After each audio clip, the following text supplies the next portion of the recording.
great woman behind Mark. And she's celebrating her 30th, that's right, I get that right, 30th birthday? Congratulations. I've been married 30 years. Oh, that's fine. We don't have to worry about the number anyway. Hey guys, let's sing happy birthday, okay? Happy birthday to you. Happy birthday to you. Happy birthday, dear Rosanna. Happy birthday to you. Oh, that's sweet. Yeah, that's going to cost them. There you go. Cool. Yeah, we're done. All right. Okay, we'll go into the bonus session. There'll be pizzas here. We'll go into the bonus session here in 5 minutes, and we'll do that. And now's the time to do it. And we're going to be quiet so that Amy can give her presentation. It is my honor. Pronounce your last name for me. Samatos. Samatos. I was about to say, because I'm thinking... Simatos. It's like tomatoes, but Samatos. Simatos. Simatos.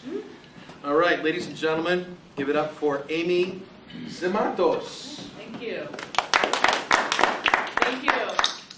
Good afternoon. So I have a question. How many of you came here to take your results to a new level? How many of you came here for a reason other than that? Okay, I always like to get a gauge of my audience. My name is Amy Samatos, and that is exactly what I'm going to talk about today. I'm going to give you the top 5 secrets, tips, tools, tricks of top sales performers. And the challenge I have is that I typically present this in about a 1 to 2 hour workshop. So I'm going to condense it a bit, and I'm going to try to get it into 15 minutes. Why am I an expert on this subject? I'll share that with you as well. But before I do that, I want to share that I've spent, and I did give you a handout in case you want to really know more about me, and if you want to follow along with the steps, I put them on this handout as well. But I've spent about the past 20 years in sales and marketing. With that, I've been through a lot of sales trainings. I've read a lot of books. I've had a lot of moments when I wanted to quit and give up and said I hate sales. I don't ever know why I got into this profession to begin with. I've had moments where I was on stage and I was recognized as being a top performer. So out of all of that is how I've created these 5 tools that I'm going to share with you. Before I do that though, I want to take a moment and I want to thank all of you. Because you could have been anywhere else right now. You could have left before the bonus session started. But instead you decided to stay, and to me, that is something that I did along my journey of being a better sales professional, is I constantly immersed myself in tools, seminars, information, listening to other people to get ideas on how I could be better. So I acknowledge you for that. So why do I have the right to talk to you about this? I want to tell you a little bit about myself. Is that okay since we're going to spend some time together? Sure. Okay, everybody? Okay. When I got into the sales profession, I was about 18 years old. I was an undergraduate at the University of Kansas, and my first role was, as we were talking earlier, to call you during your dinner and try to sell you the Amico multi-card. So I started out in telemarketing. From there, after I got out of school, I got into telesales. I sold cellular phone and paging services in St. Louis to businesses and consumers. I decided I wanted to take the big step. I then wanted to get into direct sales. I wanted to get out there and face-to-face sell to people. So I got into payroll services. And I will never forget that moment because that was one of the first things I learned in sales is if you're going to sell anything, it has got to be something you're absolutely passionate about. I found out very quickly I was not interested in accounting, payroll services, or 401k sales. I also remember another moment about starting in the outside sales world is that I walked into it thinking it was going to be easy. I thought, I'm going to get to go out to lunch, I'm going to get to go out with clients, I get to do whatever I want and drive my car around all day, and I thought it was going to be a blast. And I remember quickly thinking, what did I get myself into? The first day on the job, I was handed a big book, and the book said, these are your prospects. and my manager said to me, start making some phone calls. Wow. I remember thinking to myself, okay, Mom was in sales for 20 years, my dad was a sales manager, this isn't for me. But this little voice inside of my head said to me, if you will stick with this for 1 year and learn how to do this thing called sales, maybe you could go find a product you're more interested in. That's exactly what I did. 1 year to the date I started working for this payroll company, I left, and then I got into the world of healthcare and medical sales. I loved it. Why? Number one, it tied into some of my values. My values are taking care of people, wellness, being in service to others, and helping other people feel better. And I felt like selling medical products to hospitals was a correlation to that value I had. So I enjoyed it. Once I got into supply sales, I decided I want to take the next big step. I want to sell capital equipment. I want to sell multi-million-dollar systems to hospitals. And I started doing that in the early 2000s. And originally, again, I thought, oh, this will be great. I'm going to make all this big money. People in this profession make six figures. And wow, did I find out quickly it was going to be a lot of work. I was selling expensive systems to hospital executives, systems that took anywhere from 6 months to 3 years to close. And I was dealing with a variety of different personalities, which I'll talk about in a few minutes. Now, once I finally got good at what I was doing, I became a sales field trainer. And my mission at that point, it's when that light bulb went off above my head when I said, if I could do this full time and take the past 15 years of sales that I've had and all the mistakes I made and just teach it to somebody else, wouldn't that be awesome? And that's exactly why I'm here today. So what are these tips that I'm talking about? That's exactly what I'm going to jump into right now. And if you look at the handout again, they're in front of you if you want to follow along. One of the first tips I learned when I got into this payroll sales position I was in is activity. I remember the one thing that they constantly coached us on and preached about was that you have got to be doing activity every single day. Now, I learned that early in my career, but later in my career, a couple years ago, I made the biggest sale that I'd ever made. I think it booked at about $13 million. And as Tony Robbins would say, when things are going great, we party. And that's what I was doing. I was excited. I thought I could kind of put my feet up and not have to work as hard anymore. Then things started going like this with my sales results. When things aren't going well, Tony Robbins says we ponder. And that's exactly what I did. I thought to myself, what in the heck am I doing? I mean, I was doing great. I was on the top of the sales board. And then I got the notice that I was going to be put on sales probation. So I went and I hired a coach. The other part of activity is accountability. And we talked about this earlier. Accountability means you need to hold yourself accountable. And if you can't hold yourself accountable, get somebody that will. Hire a coach, get a partner, get a mastermind buddy, get somebody. But what I started doing is I started to track. The first thing the coach said is, I want you, Amy, every week, I want you to track how many phone calls are you making, how many appointments are you getting, how many sales are you making, and then what is your goal in each of those areas. And I remember when I first did this, it was a very painful exercise because I had put my feet up for quite a while. Once I started doing that, my results got back on track. I went into the fourth quarter that year at 37% of my quota.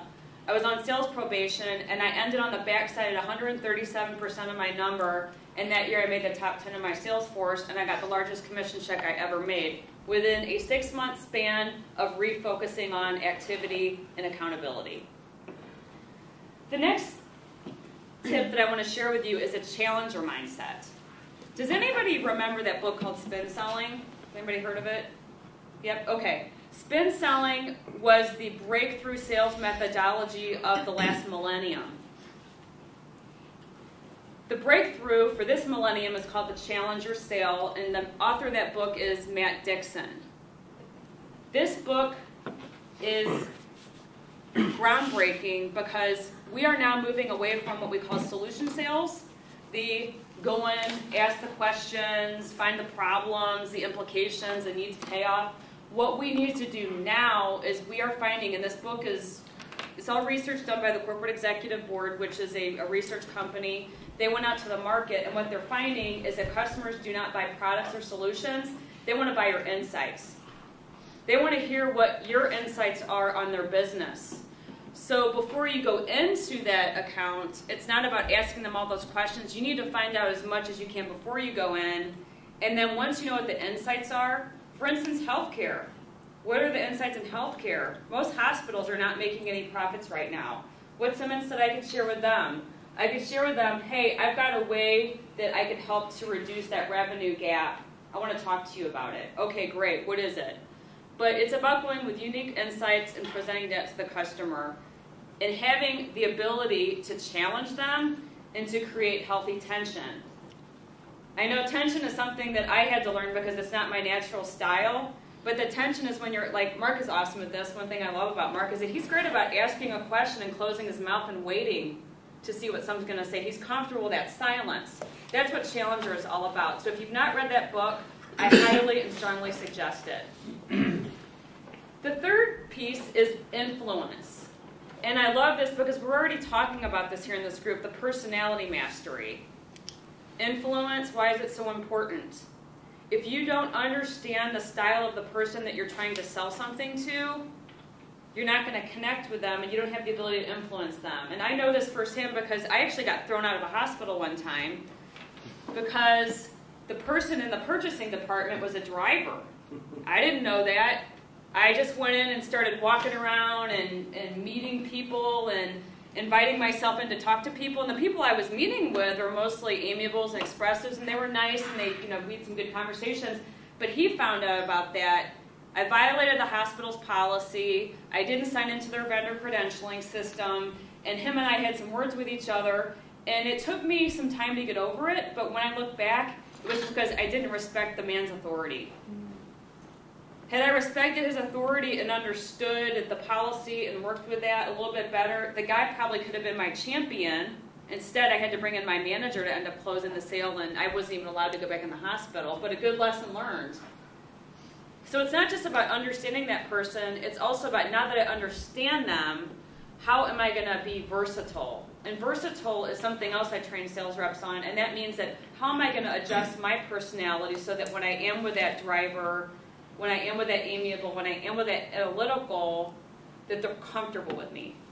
When I first got into sales, I was expressive to the 100th degree. Talk, talk, talk, talk. I never wanted to listen to anybody. I just wanted to share my ideas, and I couldn't understand why people didn't always want to meet with me or return my phone calls, better yet, do business with me. So versatility is the key to influence with what I've learned in my experience. Objection handling. Objections really are questions in disguise, but how many of you can relate to this? You get an objection, and what's the first thing that we typically want to do? Anybody want to throw it out? Get defensive. Get defensive. What else? Talking back. Talking back. One of the things I used to catch myself doing is giving them more and more and more and more information, but then finding out on the back end that the information I was providing really wasn't what they were looking for.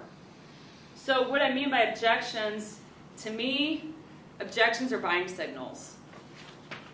When someone's objecting to you, they're really telling you, I'm interested in what you have to offer, but I need some more information from you. And most people in a sales cycle are going to say no up to 7 times before they're going to say yes to you.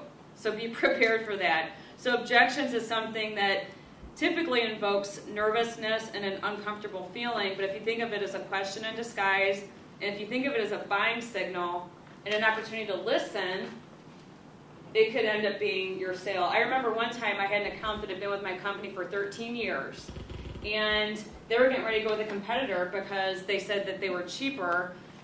The purchasing manager called me and he said, Amy, we're going to go with this other company. I'm not going to mention their name. And I remember, I felt that gut kick you get when you lose a sale. I called my manager and she said to me, you know what, Amy, find out what he really wants. Find out why he really wants to go with that company. And I did. I called him back. I put on my amiable hat, because he was very amiable. And I said, Craig, we've been partners for 13 years. I really hate to see you go this other direction. What else do you really need here? And he said, oh, it was that one thing that you wrote that maintenance program was going to cost me $13,000 a year. I don't want to pay for that. I don't think I need it. Okay, we'll take it off the agreement. So his objections about some of the pricing, once I really found out what it was, I thankfully was able to turn that deal around, and we ended up getting the sale, and he's still a customer of ours today. But it was a great learnable moment for me in terms of objections and not just walking away, finding out what else it is that he's objecting to.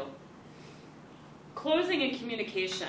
Now, I know that we might think in sales the most important thing is I just got to be a good closer. How many of you think that, to be in sales, you just got to be able to ask for the business?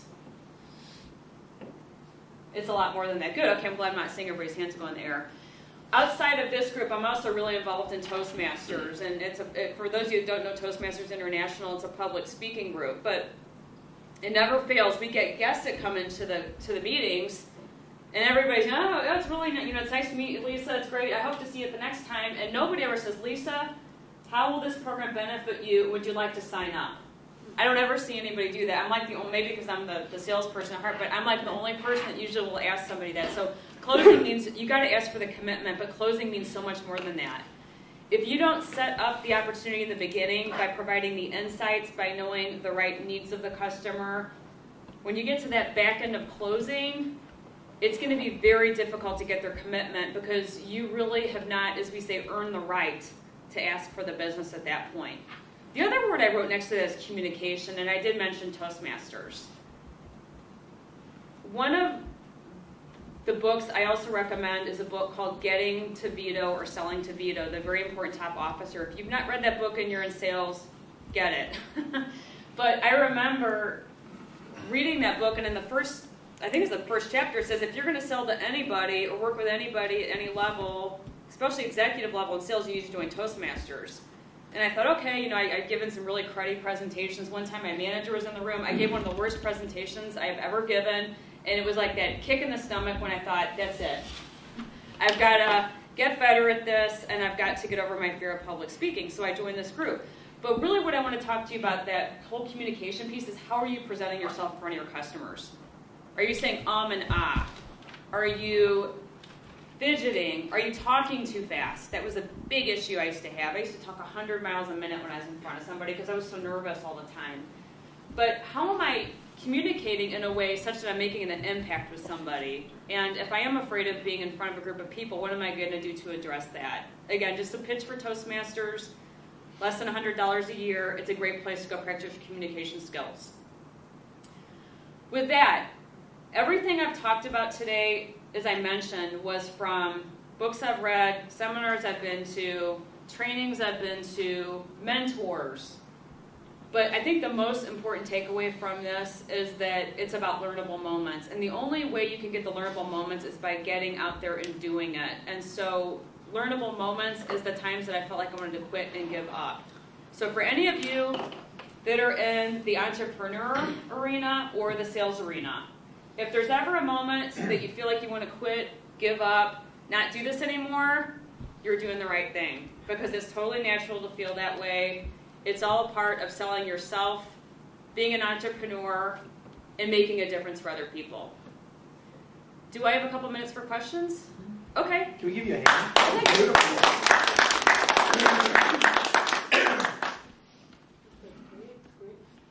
Thank you. Can I ask some questions? Sure. So the first thing is the activity. So how can we, I think for the service area, the most important thing is to get to know more people, have more connection. So how do you create all these activities? What kind of activities? Yeah, activity for me is everything from going to groups like this. To me, it's networking. It is referrals. You know what else I do when I'm building my sales training business on the side? I also just go to Monster and I go to Career Builder and I find any business that's looking for salespeople. What does that tell me? That tells me that whatever process they got in place to retain sales talent is not working. And so depending on what profession you're in, I think it's a matter of, I'm also just using a manual Excel spreadsheet. I'm tracking every week. Who are the businesses I'm talking to? What's the next step? Do I have a meeting set up with them? So I do keep that manual. I just have the bread and butter Excel spreadsheet is where I track it. I mean, there's the ACT database. There's a lot of places you can track that activity. But I would just invite you to whatever industry you're in, tap into any type of groups that are relevant to your industry or populations that would be interested in your services. Okay, building your own database and the follow-up. Mm-hmm. Okay. That's what I did. Okay, thank you. Sure. Other questions? How long take you to like this? How long? How long take you? 20 years.